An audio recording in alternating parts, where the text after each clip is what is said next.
Hey guys, welcome back to my YouTube channel. In my previous video, I'd explained about a condition called endometriosis that I normally have, and I want you to listen to a story that is given into detail so that you can understand what endometriosis is all about. And kindly leave your comments down below. My name is Valerie Wangithi. I'm 23 years old in a few days. I'm a makeup artist and also a student at Mount Kenya doing economics and statistics. And I'm here today because given the choice, I would want my uterus removed. I would want my uterus removed because the amount of things it has put me through, emotionally, physically, it's tiring. To speak the truth, it's exhausting, it's tiring, and it wouldn't be a bad choice either way. Because from periods to endometriosis to all that, it becomes a bit hectic. I was diagnosed in 2019, not really the proper one, but yeah, I was diagnosed in 2019 by a doctor at Maristops in Thika branch. I started my periods when I was 11. That was a little over a decade ago, and since then they've been hectic all through. I can't say there was a point in my life where they came regular or they were okay, how people say they are proud they came, they're relieved that their periods came. It's hard. For me, that is not an option because ever since I started getting them at 11, they've never been regular. They're heavy, they're painful, it's a lot. They never come at the exact time. They never come the way I was taught they're supposed to.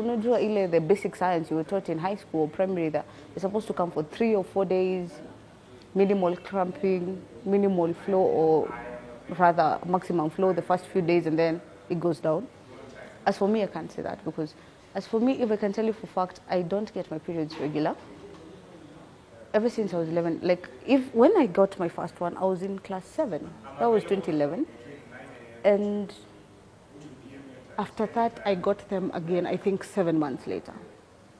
After that, it was 3 months later. After that, it's 5 months later. After that, it's a year later. So it's a bit hard to balance because ever since then, and being brought up in the rural areas of Kenya, I'm from Kirinyaga originally. That's where I've been brought up, raised, schooled, everything. So being there, the stigma is still there. The period stigma is there, but if you add the period stigma to you telling someone at the age of 11 you haven't had your periods for 6 months, everyone starts saying you either pregnant or you're doing something, and there's a lot of stigma to it, and there's a lot of bias to it. I am not getting any treatment at the moment. Reason being, OBGYN and gynas are very expensive in Kenya. For consultation alone, the cheapest gyna I've had been recommended to me is 4,000. That is consultation. You haven't had any meds, you've not gone for the lab for tests, you've not done anything else. So if you look at the total of it, it comes to around, even you can get it goes to even more than 50,000 for the treatment. So it becomes hard. But after the diagnosis, I actually did get some meds, because someone told me that what are they called? Family planning pills. They actually do help balance your hormones. So I tried to balance them with those pills, but I made them worse because I used them for like 3 months, and 9 months later, I didn't get my periods for the next 9 months. Like ever since I started, 9 months, it was a whole pregnancy period without getting my periods. So yeah, I think the first thing, the period stigma needs to end. This is something every woman goes through, or rather majority of women, because people are different. Majority of women get periods. Majority of women go through their periods.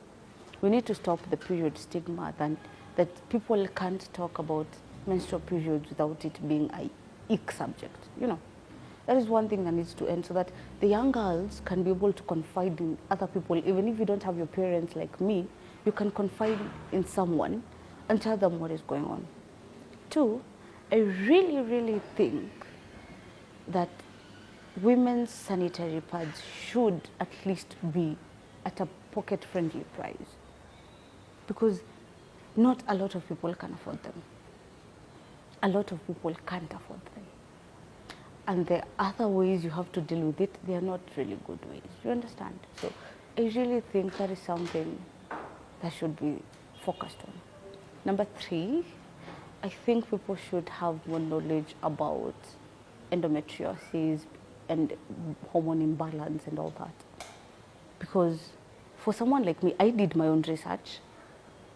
I did my research step by step. I asked some of my friends in the medical field if it could be, and they all agreed. So I knew what I had from the start. So I think this is something that should be taught even in school, even in classes, for people not to feel like when you get to this stage where you're 20 and above, you don't feel like you're alone and you can't talk about it. We need people to really learn about it and embrace each other as it is, because this is something that won't go away. This is something that the next generation will have. So what are we going to do about it? We need to be educated about it so that the next generation can really know how to maneuver through it.